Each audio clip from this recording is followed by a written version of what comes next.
Ce mardi 12 octobre 2021 sur BFM TV, Gérard Davet et Fabrice Lhomme, journalistes du Monde étaient les invités du Bourdin Direct pour présenter leur nouveau livre, Le Traître et le Néant, édition Fayard. Ils publient un livre enquête sur le président en exercice. Emmanuel Macron et son quinquennat, sur la fin politique de François Hollande, sa relation avec Philippe de Villiers et les déçus dans son camp. Un ouvrage sans grande révélation d'après France Inter, mais sur le plateau de BFM TV RMC, les auteurs ont voulu néanmoins mettre l'accent sur une anecdote qui aurait pu mal tourner, avec François Bayrou. François Bayrou a permis la victoire d'Emmanuel Macron, car son ralliement, tout le monde le sait, a été totalement décisif dans la victoire de Macron. Il y a un accord, qui était un accord verbal, entre les macronistes et les gens du MoDem pour réserver 144 circonscriptions pour le MoDem.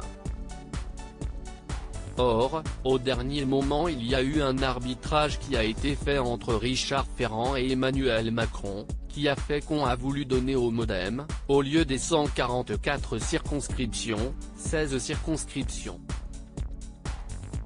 François Bayrou est devenu fou, nous révélons qu'il a failli en venir aux mains avec Richard Ferrand, le jour de l'investiture de Macron, il voulait vraiment lui taper dessus, raconte Fabrice Lhomme au micro de Jean-Jacques Bourdin.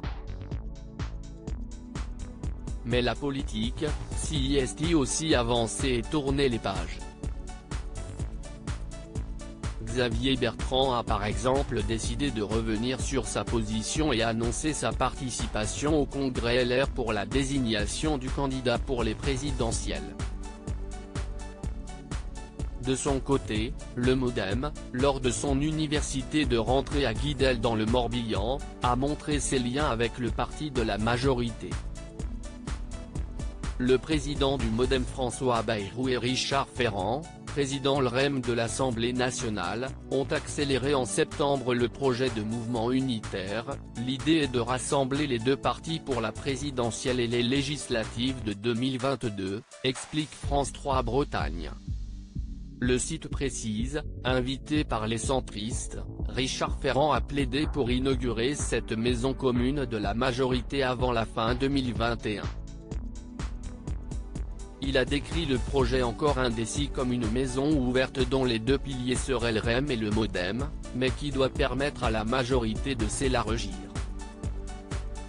François Bayrou a estimé que ce grand courant démocratique aurait dû être créé depuis longtemps.